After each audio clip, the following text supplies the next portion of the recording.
Hello my dear student. तो आज के इस लेक्चर में हम पढ़ेंगे एनसीईआरटी एक्सरसाइज के कुछ क्वेश्चंस करेंगे। चैप्टर है मोशन इन स्ट्रेट लाइन। ये लेक्चर नंबर 34 है। आपको जो भी मैंने अभी तक जितना भी पढ़ाया है, आपको इस वीडियो के डिस्क्रिप्शन में एक एप्लीकेशन मिलेगा। अगर आप उसे डाउनलोड कर लेते हो तो देखो आपको क्या मिलने वाला है। आप देख लो एक बार, ये सारे नोट्स, हैंड रिटन नोट्स पूरे चैप्टर के मैंने बनाया है। ठीक है, वो आपको और डेली प्रैक्टिस पेपर वगैरह सब कुछ मिल जाएगा उसमें, उस एप्लीकेशन में। तो उसको डाउनलोड कर लेना, ताकि जो भी अपडेट्स, क्योंकि मैं रेगुलर पढ़ा रहा हूँ और आपको पूरा सिस्टमेटिक एनसीईआरटी लेवल का, जेडब्ल्यू और नीट लेवल का पढ़ा रहा हूँ, तो आपके लिए बहुत ही बेनिफिट रहेगा वो स्टूडेंट। ठीक है, तो आज हम पूरा क्वेश्चन तो नहीं करेंगे एनसीईआरटी एक्सरसाइज का, पर मैक्सिमम क्वेश्चन करेंगे। मैक्सिमम 9 to 10 क्वेश्चन करेंगे और कल कंक्लूड कर देंगे। हम कोई भी क्वेश्चन को छोड़ने वाले नहीं है, चाहे वो इजी हो चाहे वो हार्ड हो। ठीक है स्टूडेंट, क्योंकि एनसीईआरटी एक बेसिक बुक है। जेडब्ल्यू और नीट के क्वेश्चन उससे ही आते हैं, उसी कॉन्सेप्ट लेवल से ही आते हैं। तो चलो स्टार्ट करते हैं without wasting the time. Chapter का नाम है मोशन इन स्ट्रेट लाइन। ठीक है, और आज हम करेंगे एनसीईआरटी के एक्सरसाइज क्वेश्चन। सबसे पहला क्वेश्चन जो है वो है, आप देख सकते हो स्क्रीन पे। इसमें क्या बोला जा रहा है, मैं बहुत ही कम टाइम में आपको ए टू जेड बता दूंगा। ठीक है, इसमें यह बोला जा रहा है चार अलग अलग कंडीशन है, और इस चार कंडीशन में आपको यह बताना है कि कौन सा पॉइंट ऑब्जेक्ट होगा और कौन सा पॉइंट ऑब्जेक्ट नहीं होगा। ठीक है स्टूडेंट, तो एक चीज याद रखना, पॉइंट ऑब्जेक्ट, पीओ मतलब पॉइंट ऑब्जेक्ट। पॉइंट ऑब्जेक्ट हम उसे कहते हैं, ध्यान से सुनना, पॉइंट ऑब्जेक्ट हम उसे कहते हैं जिसकी साइज छोटी होगी उसके डिस्टेंस कवर के रिस्पेक्ट में। अगर कोई ऑब्जेक्ट की साइज बहुत ही छोटी है, वो जो डिस्टेंस ट्रेवल कर रहा है उसके रिस्पेक्ट में, तो उस ऑब्जेक्ट का नाम पड़ा पॉइंट ऑब्जेक्ट। तो पहला क्वेश्चन में पॉइंट ऑब्जेक्ट होगा। क्यों होगा? क्योंकि ये ट्रेन का कैरियर है, ये स्टेशन ए है और ये स्टेशन स्टेशन ए और स्टेशन बी है। ठीक है, ये स्टेशन ए और ये स्टेशन बी है। ये ट्रेन ए से बी स्टेशन की तरफ, स्टेशन ए और स्टेशन बी की तरफ मूव कर रहा है। तो ऑब्वियस सी बात है कि एक स्टेशन से दूसरे स्टेशन के बीच का जो डिस्टेंस होता है वो बहुत ज्यादा होता है compare to the size of that train. That's why यहाँ पर रेलवे कैरेज जो है उसको हम पॉइंट ऑब्जेक्ट कंसिडर करेंगे। क्यों करेंगे? क्योंकि उसकी साइज उसके डिस्टेंस कंपेयर जो ट्रेवल कर रही है उसके रेस्पेक्ट में बहुत ही छोटी है, इसलिए हम ट्रेन को पॉइंट ऑब्जेक्ट कंसिडर करेंगे। ठीक है स्टूडेंट, चलो नेक्स्ट है। ठीक है स्टूडेंट, नेक्स्ट है हमारा क्वेश्चन कि एक मंकी है। ठीक है, एक मंकी है जो एक साइकिलिस्ट के कंधे पे बैठा है, और वो साइकिलिस्ट यहाँ देख सकते हो आप सर्कुलर राउंड कर रहा है जिसकी रेडियस आर है। ठीक, तो क्वेश्चन ये है कि क्या मंकी पॉइंट ऑब्जेक्ट होगा? जरूर होगा, क्योंकि स्मूथ रनिंग के लिए ये साइकिल स्मूथली चले, आराम से चले, ये गिरे नहीं साइकिलिस्ट, इसके लिए आर की वैल्यू जो होगी वो क्या होगी? ग्रेटर देन होगी मंकी की साइज से। आपको दिख रहा है ये एरो, आप देख सकते हो यहाँ पर। ठीक है, मैं क्या बोला? R is very very greater than monkey size होगा, इसलिए मंकी को पॉइंट ऑब्जेक्ट कंसिडर किया जा रहा है। क्यों कंसिडर किया जा रहा है? क्योंकि मंकी की साइज के रिस्पेक्ट में, सुनना, मंकी की साइज के रिस्पेक्ट में रेडियस ज्यादा है, क्योंकि स्मूथ रनिंग के लिए रेडियस ज्यादा होनी चाहिए सर्कुलर मोशन में। अदरवाइज ये साइकिलिस्ट जो है अपने सर पे जो ये जो मंकी को रखा हुआ है, ये मंकी और साइकिलिस्ट दोनों गिर जाएगा। इसलिए यहाँ पर मंकी को क्या माना गया है? पॉइंट ऑब्जेक्ट, अगर वो सर्कुलर ट्रैक में स्मूथली चल रहा है तो। तीसरा क्वेश्चन है कि स्पिनिंग बॉल जो है ना, ग्राउंड को हिट करती है, तो क्या वो स्पिनिंग बॉल टर्न करती है शार्पली? ठीक है, तो क्या वो स्पिनिंग बॉल पॉइंट ऑब्जेक्ट होगा? जरूर होगा। क्यों नहीं, सॉरी, पॉइंट ऑब्जेक्ट नहीं होगा। क्यों नहीं होगा? क्योंकि यहां पर फ्रिक्शन के कारण, ध्यान से सुनना, फ्रिक्शन के कारण इसकी इस बॉल जो तुमको दिखाई दे रहा है, ये जो बॉल है, इस बॉल की फ्रिक्शन के कारण ये टर्न कर रहा है। मतलब बॉल की साइज को कंसिडर किया जा रहा है, बॉल की साइज कंसिडरेबल है ना। यानी फ्रिक्शन रेस्पॉन्सिबल है, फ्रिक्शन कंसिडर किया जा रहा है, और फ्रिक्शन बॉल की साइज पे डिपेंड कर रहा है, क्योंकि उसका टर्निंग बॉल की साइज पे ज्यादा बड़ा रहेगा तो ज्यादा टर्निंग होगा इस तरह से। तो आप पॉइंट ऑब्जेक्ट इसको नहीं मान सकते, मतलब बॉल को नेग्लेक्ट नहीं कर सकते हो, क्योंकि बॉल की साइज एग्जिस्ट कर रही है। सुनना ध्यान से, बॉल की साइज एग्जिस्ट कर रही है, तभी तो फ्रिक्शन उस पर लग रहा है कि नहीं। बॉल की साइज एग्जिस्ट कर रही है, तभी तो उस पर फ्रिक्शन लग रहा है, और फ्रिक्शन के कारण ही टर्न हो रहा है। मतलब बॉल की साइज को आप इग्नोर नहीं कर सकते हो, मतलब उसकी जो बॉल की साइज है वो कंसिडरेबल है, मतलब वो मेजर्ड है, वो एक फाइनाइट वैल्यू है, और फाइनाइट वैल्यू होने के कारण उसको पॉइंट ऑब्जेक्ट हम नहीं कहेंगे। पॉइंट ऑब्जेक्ट का डेफिनेशन ये होता है कि उसकी साइज बहुत छोटी हो उसके मोशन के रेस्पेक्ट में, मतलब उसकी साइज को हम नेग्लेक्ट कर सकते हैं उसके मोशन के कंपैरिजन में। यहाँ पर हम बॉल की साइज को नहीं नेग्लेक्ट कर सकते हैं, क्योंकि बॉल की साइज ही तो रिस्पॉन्सिबल है फ्रिक्शन के लिए और उसके टर्निंग के लिए। ठीक है, तो आपको समझ में आ गया होगा, पॉइंट ऑब्जेक्ट ये बॉल नहीं है, स्पिनिंग बॉल।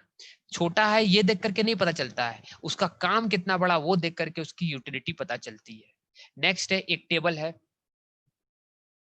उस पे इस तरह का एक टम्बलिंग बीकर रखा हुआ है, पानी भरा हुआ कुछ होगा, इसकी कुछ मास होगी, इसको धीरे से यहाँ फोर्स लगाया, धीरे धीरे करके ये क्या होगा, नीचे की तरफ गिरेगा।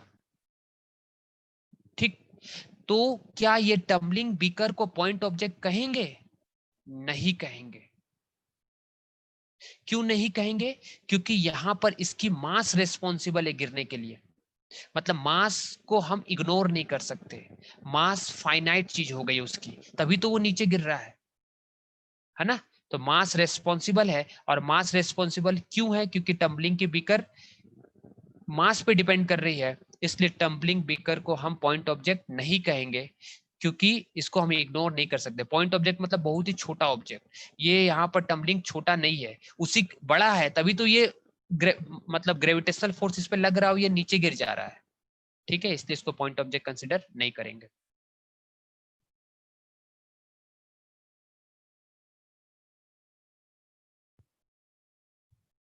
नेक्स्ट है, नेक्स्ट स्टूडेंट आप देख सकते हो यहाँ पर पोजिशन टाइम ग्राफ दिया गया है। ठीक है, दो ऑब्जेक्ट का, ए और बी, दो चिल्ड्रेन है, ए और बी, इसका पोजिशन टाइम दिया गया है, ओ ओरिजिन है।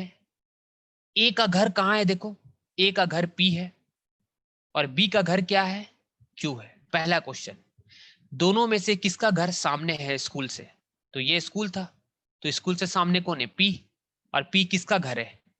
ए का, इसलिए ए का, ए लिव्स क्लोजर, ए जो स्टूडेंट है वो लिव्स क्लोजर। ठीक है, दूसरा क्वेश्चन है, ए और बी में कौन स्कूल पहले जाना स्टार्ट किया? ये तो कौन स्कूल से पहले, start from the school earlier, ये स्कूल है स्टूडेंट, ये आपका स्कूल है, ये आपका घर है, ये किसका घर है? ए का, और ये घर है, देखो ये घर किसका है? बी का घर है। ठीक है स्टूडेंट, अब ध्यान से सुनना मेरी बात को, ये बी का घर है ना। तो कौन पहले स्टार्ट किया? देखो ए पहले स्टार्ट किया, और टी1 टाइम के बाद, टी1 टाइम के बाद बी, बेटा बी सो गया था, मान लो ऐसा सो गया था, कुछ टाइम हुआ यहां से यहां तक, और फिर स्टार्ट हुआ, टी1 टाइम के बाद बी जाना स्टार्ट हुआ। तो कौन पहले स्टार्ट हुआ? ए पहले स्टार्ट हुआ, और कुछ टाइम के बाद, टी1 टाइम के बाद बी अपने घर की तरफ जाना स्टार्ट किया। क्वेश्चन नंबर 3, कौन फास्टर चला?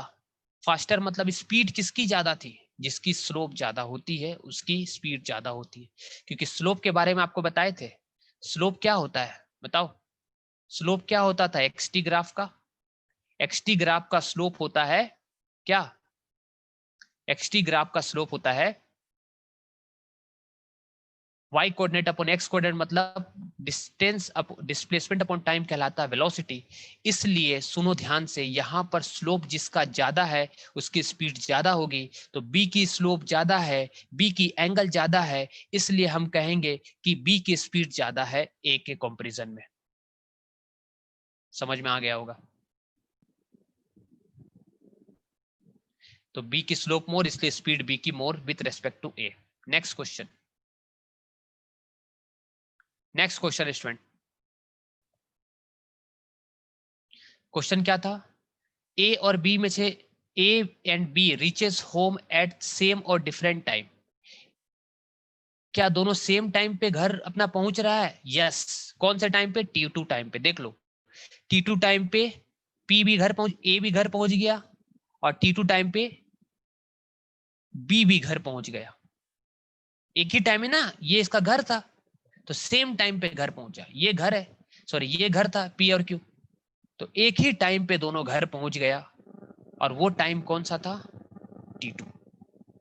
ठीक है, नेक्स्ट है, ए और बी में से किसने एक दूसरे को ओवरटेक किया और कितनी बार किया? तो आप देख सकते हो, ये जो पॉइंट है ना, सुनो, ये जो पॉइंट आपको दिख रहा है, इस पॉइंट को बोलते हैं point of meeting, point of meeting.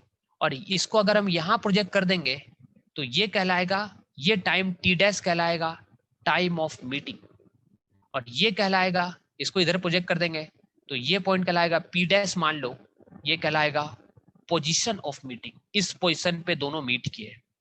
इसके बाद देखो किसको ज्यादा दूर जाना है, यहां से तो, यहां से पी को तो बस, ए को तो यहां से यहीं जाना है, लेकिन बी को पी डैश से क्यों जाना है?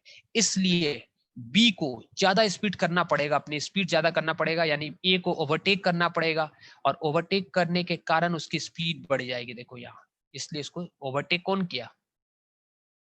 बी ने ए को ओवरटेक किया। क्यों? क्योंकि पी डैश पॉइंट पे दोनों की पोजीशन सेम है, ए और बी की, और पी डैश पॉइंट से ए की घर जो पी है वो नजदीक है, और पी डैश पॉइंट से बी की घर जो क्यू है दूर है, लेकिन दोनों को सेम टाइम पे घर पहुंचना है। इसलिए सुनो ध्यान से, इसलिए ओवरटेक कौन करेगा, कौन स्पीड से जाएगा? B with respect to A. B overtakes A once, एक ही बार करेगा, एक ही बार करेगा, देख सकते हो डायग्राम में एक ही बार किया। इस पॉइंट को पॉइंट ऑफ मीटिंग, ये टाइम ऑफ मीटिंग, और पी डैश को कहते हैं पोजीशन ऑफ मीटिंग।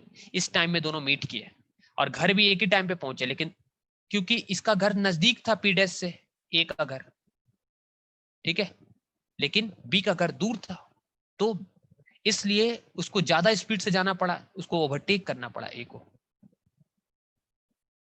समझ में आ गया? चलो नेक्स्ट क्वेश्चन, यहाँ क्या बोला जा रहा है, देखो, एक वुमेन है, वो 9 बजे अपने घर से निकलती है और जाती है अपने ऑफिस, ठीक है। ऑफिस वो जब वो जाती है तो वो कितनी स्पीड से आती है? 5 की स्पीड से, 5 किलोमीटर पर आवर की स्पीड से। उसकी, उस लेडीज की, उस वुमेन की जो ऑफिस है वो 2.5 किलोमीटर दूर है, और ऑफिस में जाकर के बैठ जाती है, और फिर ऑफिस में काम करती है, काम करने के बाद 5 बजे रिटर्न आती है।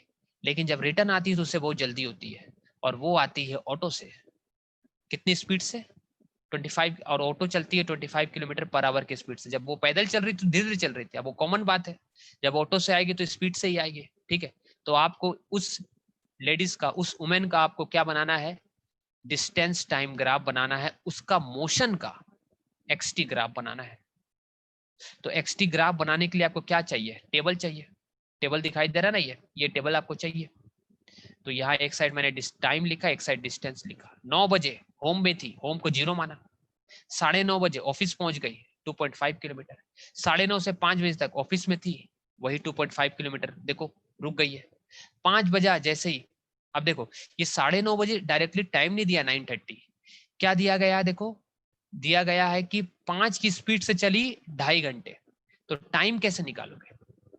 टाइम निकालने का फॉर्मूला होता है डिस्टेंस बाय स्पीड, ठीक। तो टाइम T2 निकलेगा, ये T1 था पहला टाइम, T2 कैसे निकलेगा? डिस्टेंस कितना ट्रेवल कर रही है, उसके ऑफिस की डिस्टेंस कितनी है? एक चीज बताओ, सुबह जो जा रही है अपने घर से ऑफिस, उसकी डिस्टेंस 2.5 किलोमीटर है, क्या रिटर्निंग के समय बढ़ जाएगा? ऐसा नहीं होता, डिस्टेंस कांस्टेंट है। ऑफिस और घर के बीच का डिस्टेंस तो कांस्टेंट है, ठीक है। तो 2.5, लेकिन जब जा रही थी तो 5 की स्पीड से जा रही थी, तो आपने टाइम निकाला, डिवाइड किया इसको, तो कितना आएगा? 0.5 आवर। 0.5 आवर का मतलब होता है आधा घंटा। आधा घंटा मतलब 30 मिनट्स। तो 9 बजे से लेकर के चलना स्टार्ट की थी, 9:30 बजे वो ऑफिस पहुंच गई है, और ऑफिस कितनी दूर थी? 2.5 किलोमीटर। तो वहां जाके बैठ गई, काम करना स्टार्ट की, 5 बज गया, अब घर भी तो जाना है, तो घर जाना है तो ऑटो से जा रही है, डिस्टेंस तो वही है, तो T4 कैसे निकालेंगे? T4 निकालना पड़ेगा, क्योंकि आपको XT ग्राफ बनाने के लिए टाइम और x के कोऑर्डिनेट चाहिए। तो टाइम कैसे निकालोगे T4? तो time is equal to distance by speed. Distance तो वही ऑफिस से घर 2.5 किलोमीटर थी, ठीक है, किलोमीटर। और यहाँ पर क्या आएगा? स्पीड। अभी तो ऑटो से जा रही थी ना, देखो 25 की स्पीड से, तो 25 से डिवाइड करेंगे तो कितना आएगा? 1/10 आवर। 1/10 आवर का मतलब क्या होता है? कितना मिनट हो गया? 60 मिनट का 1 आवर होता है, मीन्स ये 6 मिनट आएगा। तो 5 बजे अगर ऑफिस छुट्टी होती है तो 5:06 में घर पहुंच जाती है। ठीक है, समझ में आ गया होगा। अब इसका ग्राफ बनाना है, डिस्टेंस एक साइड लिखना, टाइम लिखना, प्रॉपर स्केल लेना। यहाँ लिख दे रहा हूँ, एक्स एक्सिस में क्या लेना? 1 सेंटीमीटर को 30 मिनट्स लेना, 1 सेंटीमीटर को 30 मिनट्स लेना। एक्स में टाइम है ना, यहाँ से यहाँ 30 मिनट्स लिए 1 सेंटीमीटर को।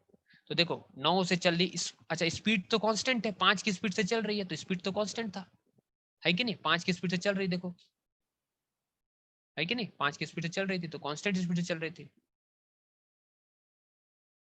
आ ही रहा होगा समझ में, ठीक है स्टूडेंट। तो देखो कांस्टेंट स्पीड मतलब स्लोप कांस्टेंट। चली चली कितनी दूर तक गई? आधे घंटे में 2.5 किलोमीटर डिस्टेंस ट्रेवल कर ली। ये ऑफिस है, आधे घंटे में पहुंच गई। ऑफिस में जाकर के बैठ गई, 5 बज गया, अब तो घर भी तो जाना है, तो घर जाना है तो 5:06 में घर पहुंच गई।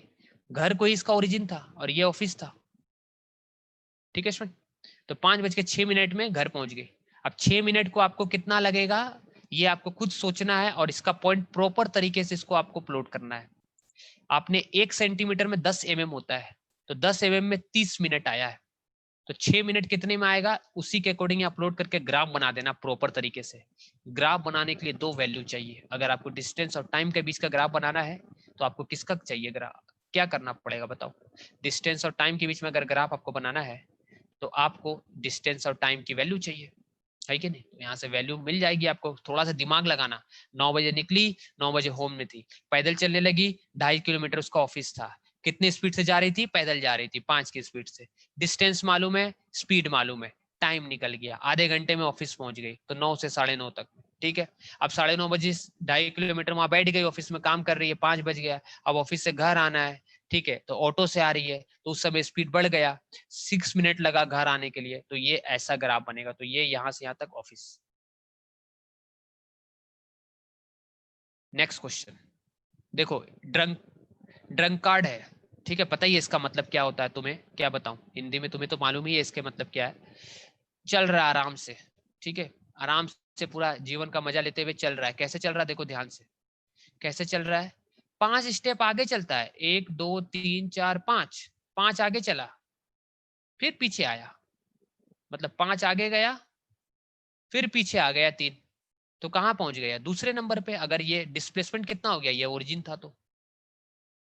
लेकिन टाइम, अच्छा कितनी, एक स्टेप मतलब 5 स्टेप आगे चलता है, ठीक है, फिर 3 स्टेप पीछे आता है, तो टोटल कितना स्टेप चला? 8 स्टेप। और एक स्टेप बता रहा है 1 मीटर का, तो कितना मीटर डिस्टेंस ट्रेवल किया? 8। ठीक है, देखो 8 ट्रेवल किया, सॉरी, एक स्टेप में 1 सेकंड लगता है, एक स्टेप में 1 सेकंड लगता है, तो टोटल कितने स्टेप इसने चले? 5 सेकंड। 5 स्टेप आगे चला, फिर 3 स्टेप पीछे आया, तो अभी कहाँ आ गया है? सेकंड नंबर पे आ चुका है, ठीक है। तो डिस्प्लेसमेंट कितना है? डिस्प्लेसमेंट मतलब इनिशियल पॉइंट से फाइनल पॉइंट के बीच का डिस्टेंस, यहाँ से यहाँ, अभी तो यही आ चुका है। और यहाँ कितना है? यहाँ तो 2 नंबर है, देखो 1 था, ये 2 था, ये 3 था, ये 4 था। मतलब अच्छे से एक बार क्लियर करके बना रहा हूँ ताकि तुम्हें कोई भी कंफ्यूजन नहीं हो, कोई भी कंफ्यूजन नहीं होनी चाहिए, है ना स्टूडेंट? देखो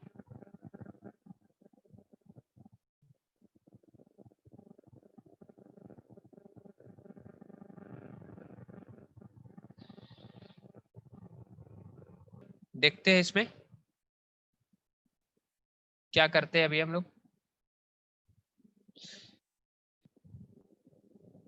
कहने का मतलब क्या है, ड्रंकैर्ड क्या कर रहा है, ये इसका ओरिजिन है, मान लो ओ 1 2 3 4 5, ठीक, 5 स्टेप आगे गया, और एक स्टेप में उसको 1 सेकंड लगता है, और एक स्टेप 1 मीटर का है, ठीक है, तो गया यहां से 5 स्टेप, फिर रिटर्न आ गया 3 स्टेप, तो कहां पहुंच गया?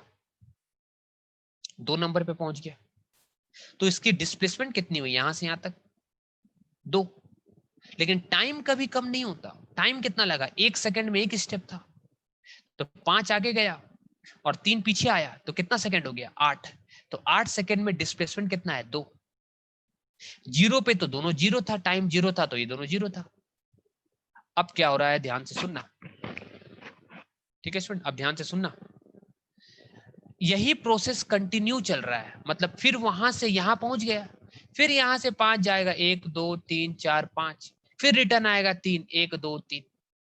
तो ऐसे करेगा तो टाइम तो उसका रुकेगा नहीं, टाइम तो कंटिन्यूसली रेट में बढ़ेगा। 8 के बाद 16 होगा, 0 से 8 हुआ, 8 से 16 होगा, 16 से 24 होगा, 24 से 32 होगा, क्योंकि कंटिन्यूसली ऐसे चल रहा है।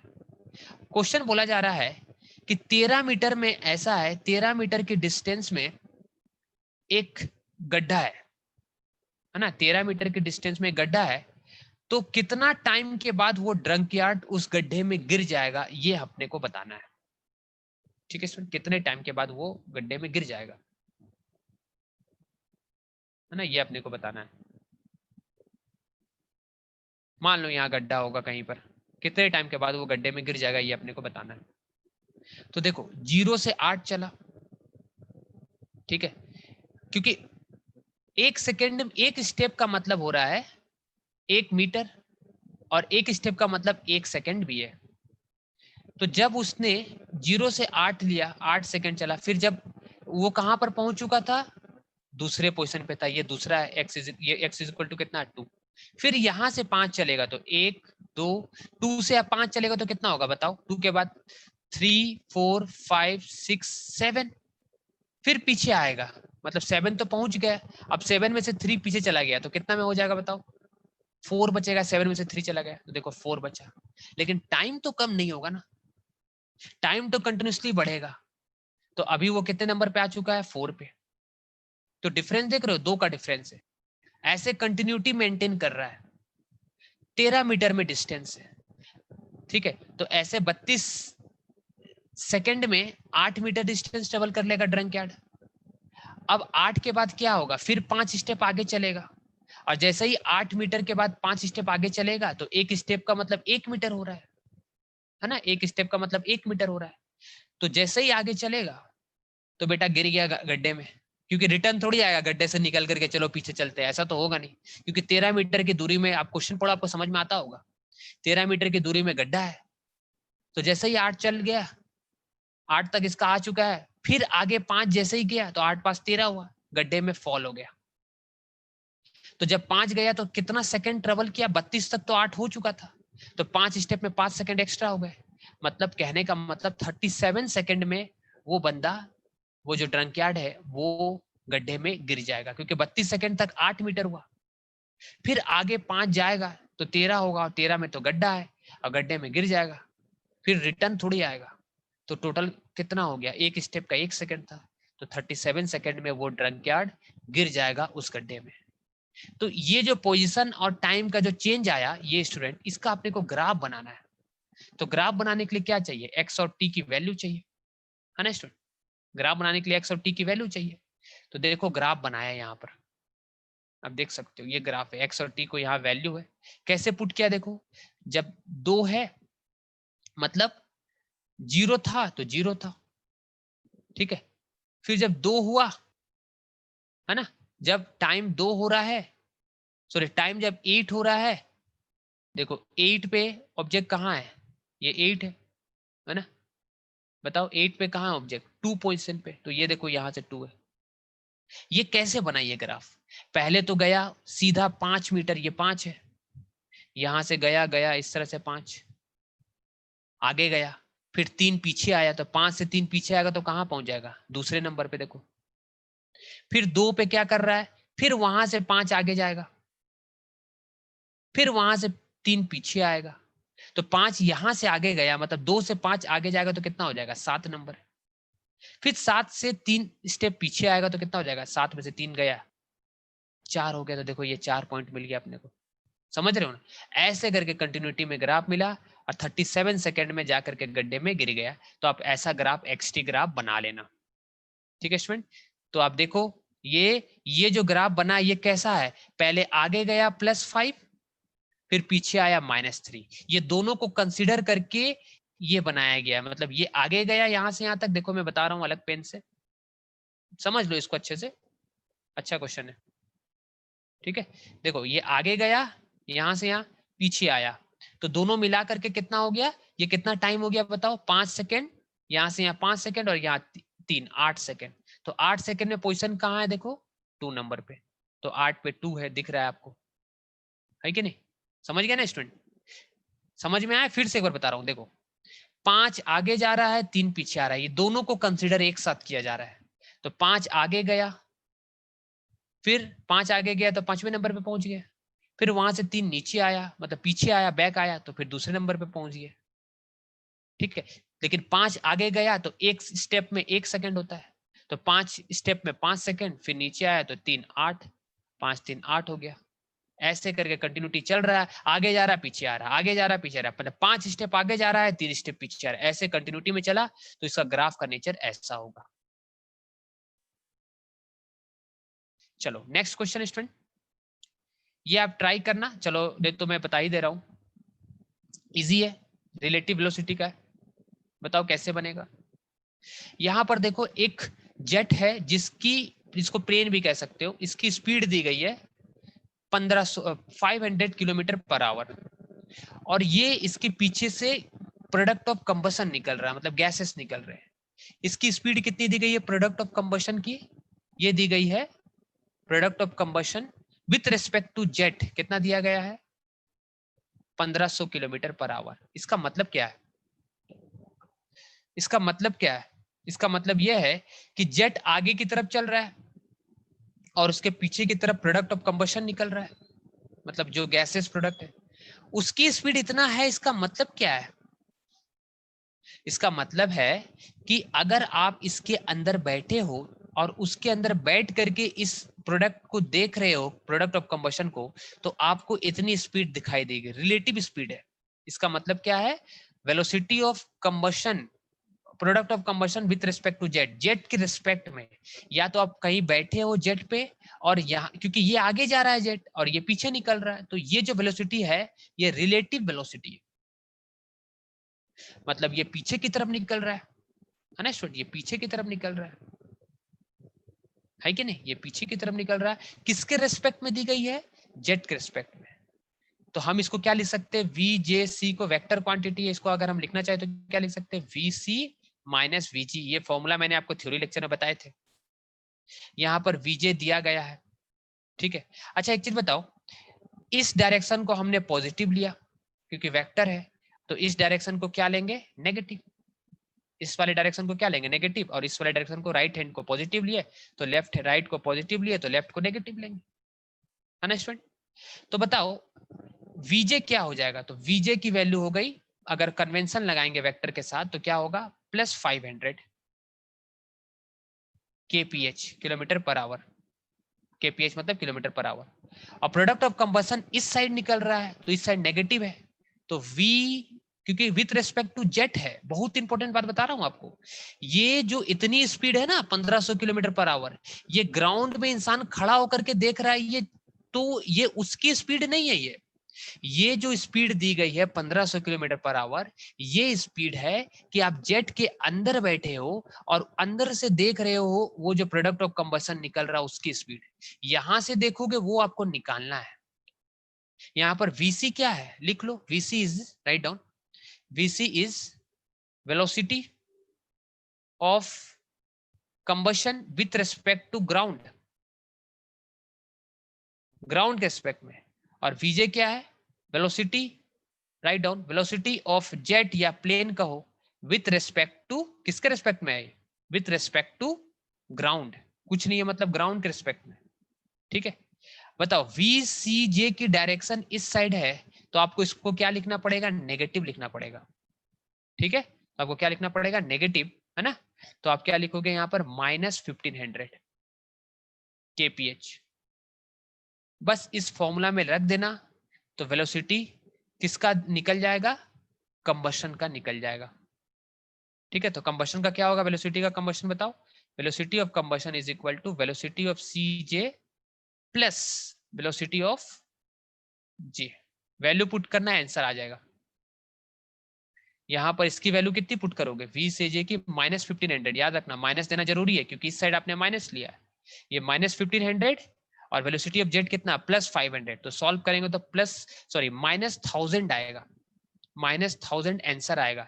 मतलब जो ये जो निकल रही है ना, ये जो प्रोडक्ट ऑफ कंबशन है, इस ग्राउंड में जो इंसान खड़ा है, इसके रिस्पेक्ट में इसकी स्पीड कितनी है प्रोडक्ट ऑफ कंबशन की, ये है इस साइड है, इसलिए नेगेटिव आ रहा है। That is 1000 kph। ठीक है, क्या होगा 1000 kph। ठीक है स्टूडेंट, चलो नेक्स्ट है। यहां पर क्या बोला जा रहा है कि एक कार है, ये कौन है, कार है।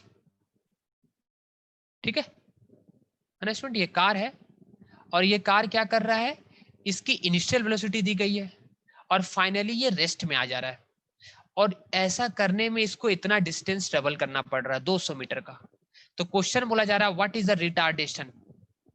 कैसे पता चला कि ये रिटार्डेशन हो रहा है, तो आप क्वेश्चन में देखो स्पीड घट रही है।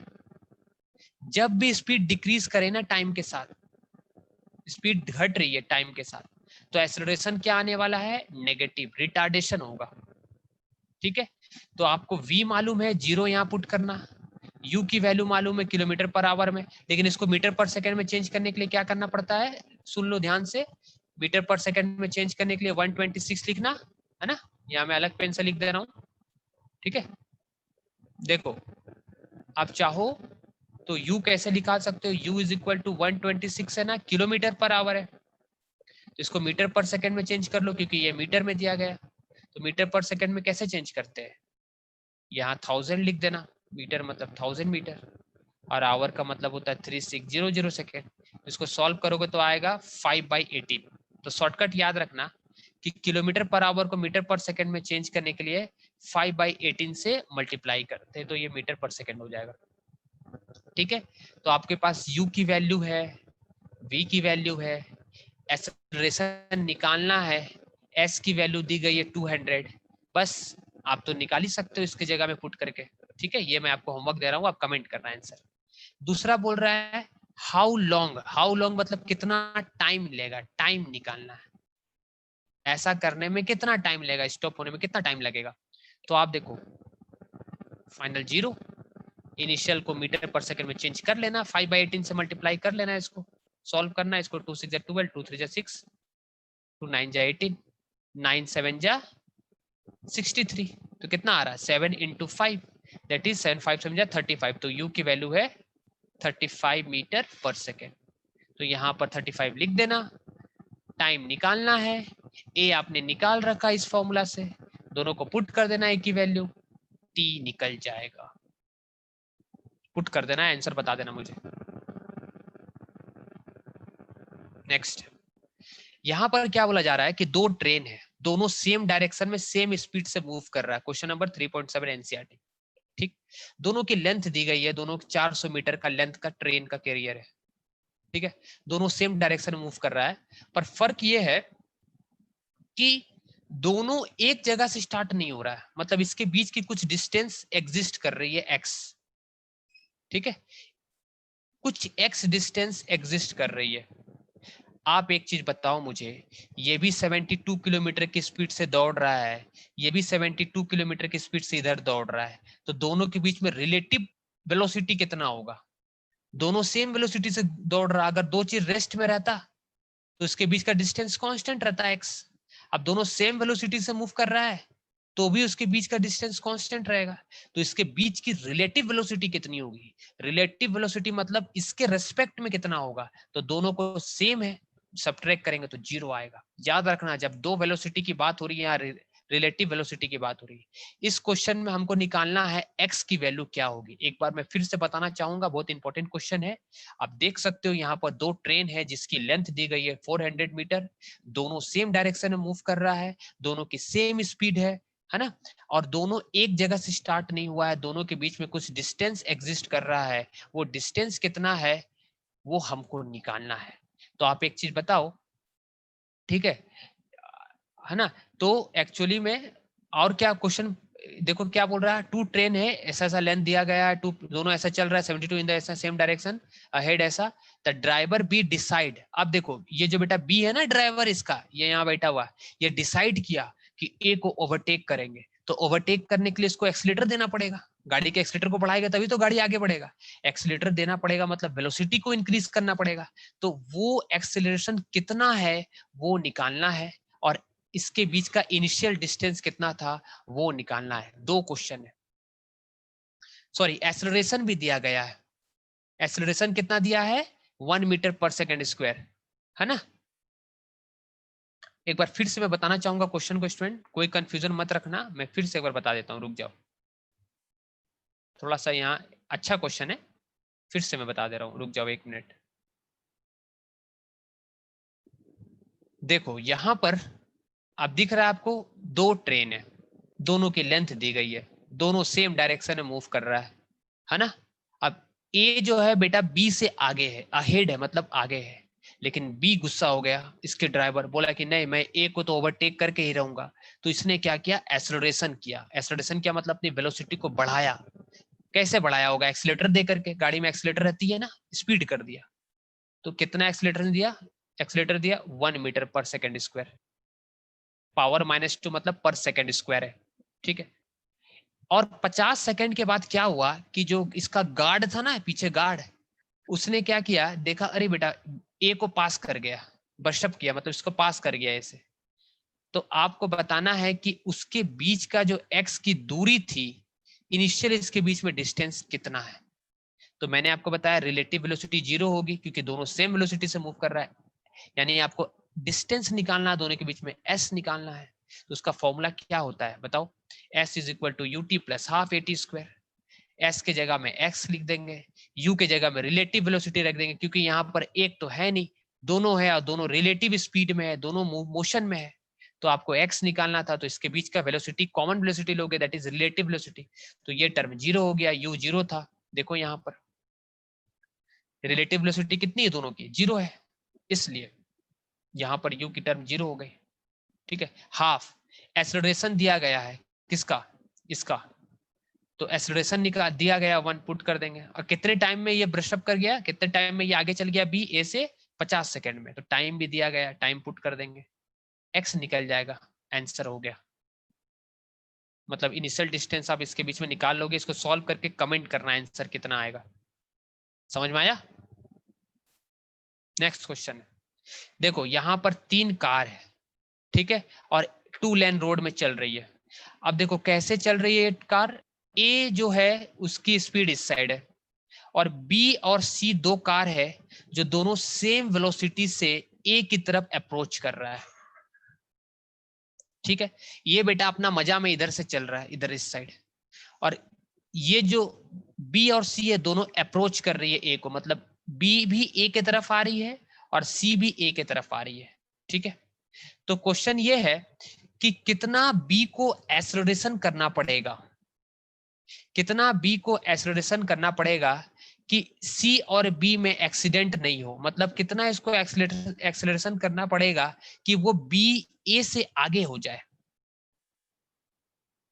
क्योंकि देखो ये दोनों चल रहा है ना, ये दोनों, ये पीछे ये आगे, ऑब्वियस सी बात है ये से आगे होगा, लेकिन ये कैसे कितना एक्सेलरेशन दे, अपनी गाड़ी की स्पीड की एक्सेलरेशन कितना दे कि ये यहां से आगे इससे आ जाए, ताकि अवॉइड हो जाए दोनों के बीच में कोलिजन, मतलब इसके और इसके बीच में कोलिजन, ठीक है। यानी इसके पहुंचने से पहले इसको पहुंचना पड़ेगा, क्योंकि ये भी पहुंच गया और ये भी पहुंच गया सेम टाइम में, तो फिर क्या होगा, कोलिजन हो जाएगा इन दोनों का, क्योंकि ये और ये अपोजिट डायरेक्शन में, 2 लेन रोड है, समझ रहे हो, 2 लेन रोड मतलब ऐसा रोड है, एक साइड से इधर जा रही है, एक साइड से इधर से गाड़ी आ रही है, तो ये पीछे वाला तो ओवरटेक कर सकता है, लेकिन अगर ये भी अगर उसी मतलब उसी की तरफ अगर ऐसे करके आ रहा है तो फिर तो एक्सीडेंट होने का चांस है, तो क्वेश्चन है कि कितना इसको एक्सीलरेशन वो निकालना है, ठीक है।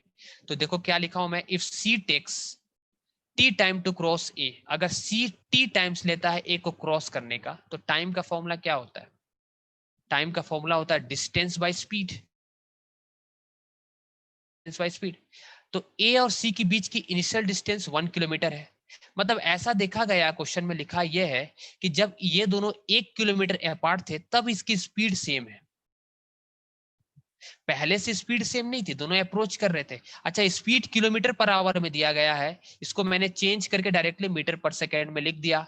कैसे लिखा? 5/18 से मल्टीप्लाई कर देना, तो किलोमीटर पर आवर किस में चेंज हो जाता है? किलोमीटर पर आवर चेंज हो जाता है मीटर पर सेकंड में। तो यहाँ सभी किलोमीटर पर आवर में दिया गया था, इसको मैंने चेंज कर दिया। देखो ये भी किलोमीटर पर आवर में है, ये भी किलोमीटर पर आवर में, तो इसको चेंज कर दिया 5/18 से, तो मीटर पर सेकंड हो गया। ठीक है, तो ध्यान से सुनना मैं क्या बोलना चाह रहा हूँ स्टूडेंट। जब ये दोनों 1 किलोमीटर अपार्ट थे, ठीक है, तो दोनों की स्पीड सेम हो गई। ठीक है, अब कितना इसको एक्स्ट्रा एक्सेलरेशन करना पड़ेगा कि ये बी जो है एक से आगे बढ़ जाए, ओवरटेक कर जाए, ए सी से ओवरटेक कर जाए। तो ए सी से ओवरटेक करे, इसके लिए क्या होगा? हम पहले क्या करेंगे कि ये इससे पहले पहुंचने तक में, इसके पहुंचने से पहले तक ये पहुंच जाए, तो ये ओवरटेक कर लेगा और इसका एक्सीडेंट नहीं होगा, बी और सी का। है ना स्टूडेंट? तो हमने क्या निकाला? पहले निकाला कि कितना टाइम लगेगा सी को ए तक पहुंचने में। तो टाइम का फॉर्मूला क्या होता है? Distance by speed. तो ए और सी के बीच का डिस्टेंस 1000 है, लेकिन दोनों सेम डायरेक्शन में आ रहा है, तो same direction, sorry opposite direction है। इसकी डायरेक्शन इधर है, इसकी डायरेक्शन इधर है, तो अपोजिट डायरेक्शन में ट्रेन वाला एग्जांपल याद करो, दोनों रिलेटिव है, तो दोनों की स्पीड क्या हो जाएगी? ऐड हो जाएगी। ठीक है, तो टाइम का फॉर्मूला होता है डिस्टेंस बाय स्पीड। तो डिस्टेंस 1 किलोमीटर दिया गया है, और स्पीड क्या लोगे? स्पीड में आप रिलेटिव स्पीड लोगे, और रिलेटिव स्पीड दोनों का डायरेक्शन अपोजिट है, तो अपोजिट होने से दोनों की डायरेक्शन स्पीड को एडअप कर देते हैं, तो ये स्पीड एडअप हो जाएगा, और स्पीड एडअप किया तो 25 मीटर पर सेकंड हो गया स्टूडेंट। ठीक है, तो ये हमारा 25 मीटर पर सेकंड स्पीड हो गया। इससे इसको सॉल्व करेंगे तो हमारा टाइम निकल जाएगा, मतलब 40 सेकंड तक, सुनना ध्यान से, 40 सेकंड तक में ये इससे पहुंचने वाला है, तो इसके पहुंचने से पहले तक इसको यहां पहुंचना पड़ेगा। तो टाइम लिमिट हो गया बेटा, इसको पहुंचना है 40 सेकंड से पहले तक, नहीं तो ये पहुंच जाएगा। ठीक है, तो हमने मिनिमम टाइम माना, चलो 40 तक इसको यहाँ पहुंचा देंगे, तो टाइम अपने को मालूम चल गया है। ठीक है, टाइम अपने को मालूम चल गया। अब देखो ये दोनों की रिलेटिव वेलोसिटी क्या होगी? दोनों की डायरेक्शन अगर सेम है, मैंने आपको बताया था, याद करो, थ्योरी लेक्चर नहीं देखे तो देख लेना, मैंने थ्योरी लेक्चर में आपको बताया था कि दोनों की डायरेक्शन अगर सेम रहती है ना, क्या बोला? दोनों की डायरेक्शन अगर सेम है तो हम स्पीड को माइनस करते हैं, तो इसकी स्पीड क्या हो जाएगी? माइनस हो जाएगी, 15 में से 10 हो जाएगी। ठीक है, तो देखो स्पीड की है तो 5 मीटर, रिलेटिव स्पीड कितना निकला? 5 मीटर पर सेकेंड। ठीक है स्टूडेंट, तो अभी हमको क्या करना है क्वेश्चन में? देखो ध्यान से, इसको यहां से ओवरटेक करना था इधर, तो डिस्टेंस मालूम है, ए निकालना है, तो s is equal to U T plus half A T square का फॉर्मूला लगा देंगे ये वाला। तो इसमें क्या मालूम है? s मालूम है, रिलेटिव स्पीड लेंगे ए और बी के बीच का, जो हमने निकाला है 5 मीटर पर सेकंड, क्योंकि दोनों मोशन में, दोनों सेम डायरेक्शन में, इसलिए माइनस कर दिया था दोनों की स्पीड को। ए निकालना था, और टाइम हमने लिमिट कर दिया, वो टाइम क्या था? 40 सेकंड, मतलब कम से कम 40 सेकंड तक में, है ना, 40 सेकंड तक में, क्या बोला? 40 सेकंड तक में इस बी को यहां तक पहुंच जाना, उससे कम में पहुंच गया तो वेल एंड गुड, है ना, नहीं तो ये इससे कोलाइड कर जाएगा, सी ए से भी कोलाइड कर जाएगा, है कि नहीं? इसके कोलिजन ना हो उसके लिए बी को ए से आगे बढ़ना पड़ेगा, ताकि यहाँ बी आ गया तो इससे कोलिजन नहीं होगा। तो कितना पहले आना पड़ेगा? ये जितना टाइम ले रहा है 40 सेकंड, तो 40 सेकंड से कम या 40 सेकंड के बराबर तक लेना होगा। तो अपने को टाइम मालूम है, उसके लिए इसको अपनी स्पीड को बढ़ाना पड़ेगा, क्योंकि दोनों की स्पीड तो 15-15 है ना, दोनों सेम मीटर है, तभी तो स्पीड बढ़ाएगा, तभी तो ये यहाँ आ पाएगा, नहीं तो नहीं आ पाएगा स्टूडेंट। समझ में आया मैं क्या बोल रहा हूँ? अगर ये अपनी स्पीड यहाँ नहीं बढ़ाया, अगर ये यहाँ तक नहीं आया 40 सेकंड में, तो ये आकर के इसको धक्का लगा देगा। ठीक है, तो इसको एक्सेलरेशन करना पड़ेगा, इस गाड़ी को एक्सेलेटर देना पड़ेगा, तो वो एक्सेलरेशन क्या, वो निकालना है। आपको डिस्टेंस मालूम है, आपको टाइम मालूम है 40 सेकंड तक, आपको करना है, ठीक है, आपको स्पीड लेना है क्योंकि दोनों मोशन में, इसलिए रिलेटिव स्पीड लेना है। रिलेटिव स्पीड का फॉर्मूला यूज कर देना है। यहाँ पर देखो, यहाँ पर आप देख सकते हो ये फॉर्मूला मैंने सिंपल यूज किया है, = ut + ½ at²। यहाँ u की जगह दोनों मोशन में है, इसलिए आपको रिलेटिव स्पीड लेना है और a की वैल्यू को फाइंड करना और कमेंट करना है आंसर। लास्ट क्वेश्चन स्टूडेंट, फिर कंक्लूड करेंगे क्लास को। चलो, बहुत ही अच्छा क्वेश्चन है। ये प्लेयर है, इसने क्या किया, बॉल को ऊपर की तरफ फेंका। बहुत ही सिंपल, कम टाइम में आपको बताएंगे। देखो, ये एक बंदा है, इसने बॉल को ऊपर फेंका, तो ऊपर जा रहा बॉल, पी पॉइंट पे गया, फिर कहाँ आएगा, नीचे। तो क्वेश्चन है what is the direction of acceleration. तो ध्यान से सुनना, एक्सेलरेशन की डायरेक्शन हमेशा स्टूडेंट याद रखना, है ना। एक्सेलरेशन की डायरेक्शन हमेशा क्या होती है, हमेशा डाउनवर्ड होती है, क्योंकि acceleration is always acting toward the gravity, centre of gravity, earth की ग्रेविटी की तरफ लगती है। चाहे बॉल को आप ऊपर की तरफ फेंको, चाहे बॉल नीचे आए, दोनों केस में एक्सेलरेशन हमेशा ग्रेविटी के कारण नीचे की तरफ लगती है, toward the centre of the earth लगती है, और उस एक्सेलरेशन का वैल्यू है 9.8 मीटर पर सेकेंड स्क्वायर। ठीक है स्टूडेंट, तो समझ में आ गया होगा। क्वेश्चन नंबर 9 में कल बताऊंगा आपको, क्वेश्चन नंबर 8 के बाद क्वेश्चन नंबर 10 हम बता रहे हैं, ठीक है। थोड़ा छोटा क्वेश्चन है, बता दे रहे जल्दी से। तो यहाँ पर क्वेश्चन था what is the direction of acceleration during the upward motion of the ball. तो अपवर्ड मोशन या डाउनवर्ड मोशन, दोनों में एक्सेलरेशन की डायरेक्शन क्या होगी, दोनों में एक्सेलरेशन की डायरेक्शन नीचे की तरफ होगी। ठीक है स्टूडेंट, नीचे की तरफ होगी, ये याद रखना आप। एक्सेलरेशन हमेशा ऊपर जा रहा बॉल तो भी एक्सेलरेशन नीचे लगेगा, नीचे आ रहा तो भी एक्सेलरेशन नीचे ही लगेगा। ठीक है, चलो नेक्स्ट है हमारा question, what are the velocity and acceleration of the ball at the highest point of the motion. ठीक है, अब बताओ, हाईएस्ट पॉइंट में, हाईएस्ट पॉइंट किसको माने थे, पी को माने थे। देखो, ये हाईएस्ट पॉइंट था, इस हाईएस्ट पॉइंट में ए वी वेलोसिटी और एक्सेलरेशन की वैल्यू कितनी होगी, तुमको बताए थे कि हाईएस्ट पॉइंट में जाते जाते जाते वेलोसिटी 0 हो जाती है। बहुत ही अच्छा बुक एनसीईआरटी, जिसने एनसीईआरटी नहीं बनाया उसने कुछ भी पढ़ाई नहीं की। 11th में अगर आप एनसीईआरटी पूरे मन से पढ़ते हो, पूरे दिल से एकदम अच्छे से पूरे एनसीईआरटी के सारे क्वेश्चन बनाते हो, तो फिर आपके लिए कुछ भी चीज इजी, मतलब बहुत ही इजी हो जाएगा। नीट तो आप हंसते खेलते निकाल दोगे। बात यह है कि एनसीईआरटी के कॉन्सेप्ट अगर आपसे खुद से नहीं बनते, तो आपको एनसीईआरटी के सारे कॉन्सेप्ट को समझ लेना है, और वो समझाने के लिए मैं ये वीडियो बनाया हूँ। ठीक है, कम समय में आप पूरे चीजों को समझ लो, फिर इसका एक नोट्स बना लो, चाहे वीडियो के डिस्क्रिप्शन में आपको नोट्स का मिल जाएगा, उस नोट्स को एक्सेस आप कर सकते हो एप्लीकेशन। ठीक है, चलो यहाँ पर देखो, at height P, height P आप दिखाई दे रहा है, इस हाइट पे फाइनल वेलोसिटी कितनी हो गई, 0। वेलोसिटी 0 हो गई स्टूडेंट, है ना। लेकिन एक्सेलरेशन 0 नहीं हुआ।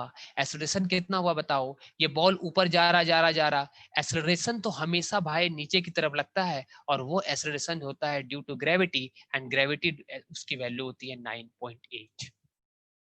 ठीक है स्टूडेंट, तो हाईएस्ट पॉइंट में वेलोसिटी क्या होती है, 0, लेकिन एक्सेलरेशन 0 नहीं होती है। एक्सेलरेशन कितनी होती है, 9.8 होती है। आप देख सकते हो 9.8 होगी, और एक्सेलरेशन का हमेशा डायरेक्शन रट लो, डाउनवर्ड होता है। क्वेश्चन नंबर 3 देखो, अब बताना है। अब देखो, क्वेश्चन को थोड़ा सा चेंज कर दिया, बहुत ही अच्छा। देखो, एनसीईआरटी का लेवल इतना अच्छा है, वो क्वेश्चन को एप्टीट्यूड बना देता है। ठीक है स्टूडेंट, देखो इसने क्या किया, ये जो बालक था, ये जो बच्चा था, इसने बॉल को जब ऊपर फेंका था, तो ये बॉल गया गया गया यहां तक गया, ये मैक्सिमम हाइट है, जहां पर पी पॉइंट को क्या बोले थे, मैक्सिमम हाइट, और मैक्सिमम हाइट में वेलोसिटी 0 हो गई थी। क्वेश्चन में बोला जा रहा है कि इसको ओरिजिन अगर मानते हैं, और नीचे में पॉजिटिव एक्स डायरेक्शन लेते हैं, और इस ओरिजिन में हम टाइम को कंसीडर करते हैं 0। ठीक है, तो क्वेश्चन क्या है, क्वेश्चन है, देखो आप यहाँ पर पढ़ सकते हो, choose the x is equal to 0 and t is equal to 0 at the location of time of the ball at highest point and vertically downward direction and positive direction x axis, give the sign of position, velocity and acceleration of the ball during upward and downward motion. Student, question का मतलब ये है कि ये जो बालक, जो बच्चा है, इसने जो बॉल को ऊपर की तरफ फेंका, तो बॉल मैक्सिमम हाइट में गया, और मैक्सिमम हाइट में जाने के बाद उस पॉइंट पे, जो पी पॉइंट को इसने एक्स माना, क्वेश्चन के अकॉर्डिंग एक्स माना, और उस एक्स की पोजीशन को 0 मान लिया, उस समय टाइम को भी 0 मान लिया, और नीचे डायरेक्शन को क्या मान रहा है, क्योंकि वो अब ये नीचे डायरेक्शन को क्या मान रहा है, पॉजिटिव एक्स एक्सिस। ठीक है, तो बताओ पोजीशन, वेलोसिटी और एक्सेलरेशन की डायरेक्शन क्या होगी जब बॉल ऊपर जा रहा है तो। ठीक है, अब बताओ, ये आपका ऐसा बना लो, यहाँ पर ये ओरिजिन है, इधर पॉजिटिव एक्स एक्सिस है ना, इधर पॉजिटिव एक्स एक्सिस है। तो बताओ पोजीशन जब बॉल को ऊपर की तरफ फेंक रहे हैं, बॉल जब ऊपर जा रहा है, अपवर्ड मतलब बॉल ऊपर जा रहा है, तो ऊपर जा रहा है तो पोजीशन क्या होगी, बॉडी यहाँ होगी या तो यहाँ होगी या तो यहाँ होगी, और ये सारे क्या वैल्यू, ये सारे पॉजिटिव है, इसलिए पोजीशन की वैल्यू पॉजिटिव होगी। समझ में आ गया होगा, ठीक है। अब बताओ वेलोसिटी नेगेटिव मैंने क्यों लिखा है, क्योंकि नीचे डायरेक्शन में एक्स एक्सिस है और वेलोसिटी ऊपर डायरेक्शन में जा रही है, तो दोनों वेक्टर क्वांटिटी है। एक्स को नीचे में पॉजिटिव लिया है, वेलोसिटी ऊपर पॉजिटिव, एक्स को नीचे पॉजिटिव लिया है तो वेलोसिटी को ऊपर नेगेटिव लेंगे, याद रखना। क्यों लिया नेगेटिव, फिर से बता रहा हूं, एक्स को नीचे, पोजीशन की डायरेक्शन नीचे है और वेलोसिटी और प्रोजेक्शन ऊपर रहे, दोनों अगर वेलोसिटी और डिस्प्लेसमेंट की डायरेक्शन अपोजिट रहे तो उस समय वेलोसिटी नेगेटिव लेते हैं। यहां पर पोजीशन को पॉजिटिव क्यों लिया, क्योंकि पोजीशन कहीं भी हो सकता है, यहाँ यहाँ यहाँ, ये ओरिजिन था, तो ओरिजिन के रिस्पेक्ट में कहीं भी आए तो ये तो पॉजिटिव वैल्यू ही आएगी। बात करते हैं एक्सेलरेशन की, तो अपवर्ड जनरी में एक्सेलरेशन तो हमेशा भाई नीचे ही लगता है। आपको क्या बताए थे, कैसा भी बॉल को फेंको, ऊपर फेंको चाहे नीचे फेंको, acceleration due to gravity is always acting toward downward direction. तो मैंने आपको बताया डाउनवर्ड डायरेक्शन में एक्स एक्सिस है, डाउनवर्ड डायरेक्शन में पॉजिटिव है, तो जी की डायरेक्शन भी डाउनवर्ड आ रही है, इसलिए जी की डायरेक्शन हो जाएगी पॉजिटिव, क्योंकि x is positive in downward direction. तो ये मैंने अप वाला आपको बता दिया, बॉल को जब ऊपर की तरफ फेंक रहे थे। अब बात आती है कि बॉल को आप ऊपर से नीचे की तरफ फेंक रहे हो, ठीक है, तो नीचे की तरफ फेंक रहे हो, नीचे प्लस एक्स एक्सिस है, कितना अच्छा क्वेश्चन है स्टूडेंट, नीचे प्लस एक्स एक्सिस है, तो नीचे प्लस एक्स एक्सिस है मतलब एक्स तो पोजीशन तो पॉजिटिव ही होगा, कहीं भी जाए ऑब्जेक्ट, यहाँ यहाँ यहाँ सब जगह क्या है, पॉजिटिव, क्योंकि इस पॉइंट को क्या माना है, इस पॉइंट को ओरिजिन माना है, ठीक है। अब देखो वेलोसिटी भी क्या होगा, क्योंकि फेंकने का डायरेक्शन नीचे की तरफ है, तो वेलोसिटी का डायरेक्शन और डिस्प्लेसमेंट का डायरेक्शन, दोनों का डायरेक्शन सेम है, क्योंकि इस डायरेक्शन में आपने एक्स को पॉजिटिव लिया है, दोनों का डायरेक्शन सेम है, इसलिए वेलोसिटी भी पॉजिटिव होगा। और जी तो हमेशा भाई डाउनवर्ड ही लगता है, और डाउनवर्ड डायरेक्शन में हमने क्या माना अकॉर्डिंग टू क्वेश्चन, ओरिजिन माना था हाईएस्ट पॉइंट को, और नीचे में पॉजिटिव एक्स एक्सिस माना था, इसलिए एक्सेलरेशन क्या होगा, पॉजिटिव इन डाउनवर्ड डायरेक्शन। ये क्वेश्चन हमारा कंक्लूड होता है। वीडियो अच्छा लगे तो लाइक कर देना। अच्छा ये डी नंबर भी पार्ट बचा हुआ स्टूडेंट, इसमें क्या बोला जा रहा है, देखो ये भी आसान है, 2 मिनट लगेगा। डी नंबर पार्ट क्या था, देखो D number, to what height does the ball rise after how long does the ball return to the player hands, कितना हाइट तक बॉल ऊपर जाएगा और कितने टाइम तक बॉल नीचे उसके हैंड में आ जाएगा। जैसे ये अगर एक इंसान है, इसने बॉल को ऊपर फेंका, ठीक है, तो कितना टाइम लगेगा बॉल को ऊपर से नीचे जा करके उसके हाथ में आने के लिए। तो जाने का टाइम मान लो टी ए लगा, आने का टाइम टी डी लगा, टाइम ऑफ एसेंट और टाइम ऑफ डिसेंट सेम होता है, दोनों को ऐड कर देना, that is 2 time time of accent कर देना, तो टोटल टाइम निकल जाएगा, ठीक है। और हाइट निकालना है, तो हाइट, ये हाइट निकालना है, तो आपको मालूम है यहाँ से फेंक रहे हैं, और जब यहाँ से फेंकेंगे स्टूडेंट, तो हाइट पे जाते जाते फाइनल वेलोसिटी क्या हो जाएगी, जीरो, फाइनल वेलोसिटी जीरो हो गई, ठीक है। यू कुछ था, तो आपके पास फॉर्मूला क्या था, V square minus U square equal to 2as, तो फाइनल वेलोसिटी जीरो हो जाती है। तो आपने यहाँ पर वैल्यू पुट की। अब देखो यहाँ पर माइनस क्यों लिया, क्योंकि जी की डायरेक्शन नीचे और वेलोसिटी की डायरेक्शन ऊपर, ये ऐसा रहने से याद रखना, जब दोनों की डायरेक्शन अपोजिट रहने से रट लो इसको, एक्सेलरेशन तो हमेशा नीचे ही लगता है। अगर आप ऊपर की तरफ फेंक रहे हो, दोनों वेक्टर क्वांटिटी है, दोनों अलग अलग जगह लिखा गया है ना, तो दोनों की डायरेक्शन अपोजिट है, इसलिए आगे क्या लिख दिया गया है यहाँ पर माइनस। तो इधर भी माइनस इधर भी माइनस, इसको सॉल्व कर लेना, प्लस आ जाएगा। तो आपने हाइट निकाल लिया, हाइट की वैल्यू क्या होगी, you square by 2g, you की वैल्यू दी गई थी 29.4, तो आपने यहाँ पर पुट करना, आपको हाइट निकल जाएगी।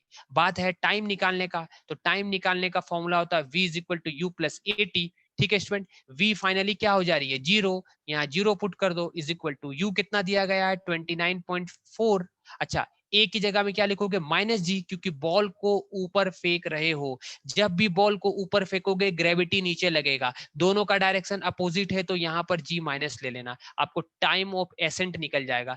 टाइम ऑफ एसेंट निकल गया, इस टाइम ऑफ एसेंट को 2 से मल्टीप्लाई कर देना, तो टोटल टाइम लगेगा, कितना टाइम में वो कैच कर लेगा जो बॉल को फेंकने वाला इंसान है, ठीक है। तो आपको ये वीडियो जरूर अच्छा लगा होगा। नेक्स्ट क्लास में कल हम लोग फिर पढ़ेंगे इसके आगे का जितने भी क्वेश्चन है, क्योंकि सारे क्वेश्चन एनसीईआरटी की करने बहुत ज्यादा जरूरी है, ठीक है स्टूडेंट। चलो थैंक यू।